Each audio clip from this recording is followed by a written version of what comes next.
There is a new version of the Bitaxe software out, version 2.8. So let's have a look at it, upgrade to Bitaxe, and then I'll tell you what I'm working on next. So first of all, there are some API enhancements. Not many people use the API, so we'll skip back to that. There's some user interface improvements.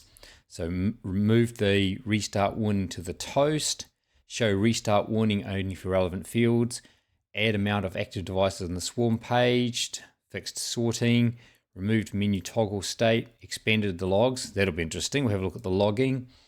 Add something to show the RSSI of the Wi-Fi, so how strong the Wi-Fi is. Display title idle timeout slider.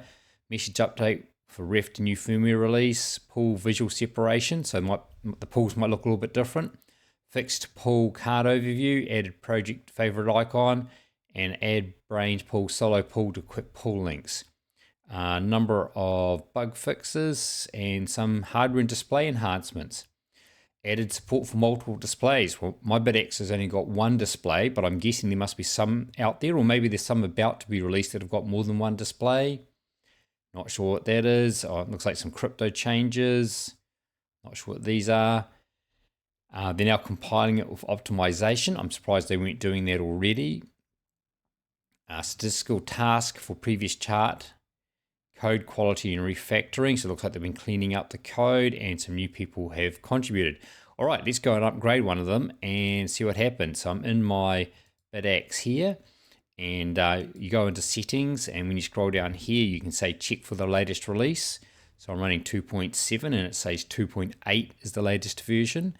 So there's two files to upgrade, the ESP miner and the www.bin. So we'll just start both of them downloading. And the update website, you use the www file, and the update firmware uses the ESP. So we'll do the update website first. We'll choose that www.bin file that just downloaded.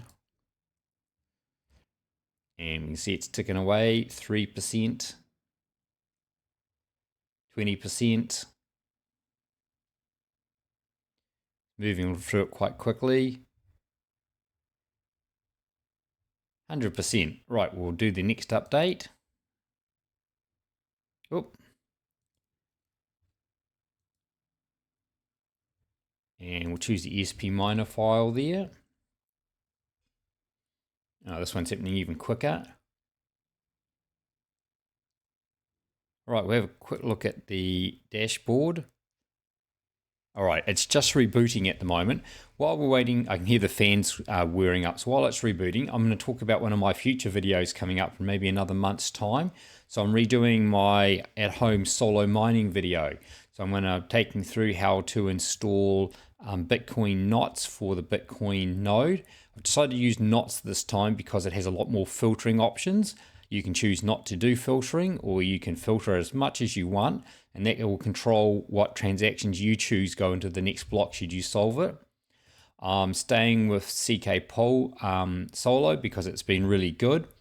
And I'm also going to be talking about how to add in CK stats, so you'll now be able to easily monitor your own solo pool and what it's doing and how your workers are going.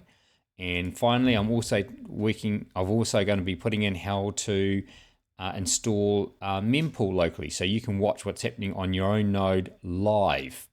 I'm mostly at the moment, I've just got some changes I've submitted to the CK stats author, so I'm just waiting for him to integrate those, which will make it much easier to install for home miners. And once that's done, then hopefully I can release the video, but I think it'll be about a month away at the moment. Right, let's go back to the Bitaxe. So I'll just refresh that. So we'll go to settings and we'll make sure it says it's done its upgrade. Yep, we're on version 2.8. Shouldn't be any new versions now. Let's just have a look through the dashboard. This is all looking fairly much the same to me so far. I only have one, so nothing to see in the swarm view, but if you've got lots, then they should appear here. This is the Wi-Fi settings. The pool settings, this looks the same as it did before. Customization, how to change the colors. Settings, we were just there. And let's go and look at logs, show logs. And this just shows what's happening as it's grabbing stuff. We're trying to not have errors and stuff. It did mention in the change notes about logging SSID strength and stuff like that, I can't really see any difference so far. And that's the Bitcoin white paper. So that is basically the new Bitaxe version 2.8 firmware, and seems to be going okay. And just keep an eye out for my new video coming out if you're interested in being able to run your own Bitcoin solo pool at home. Thanks for watching.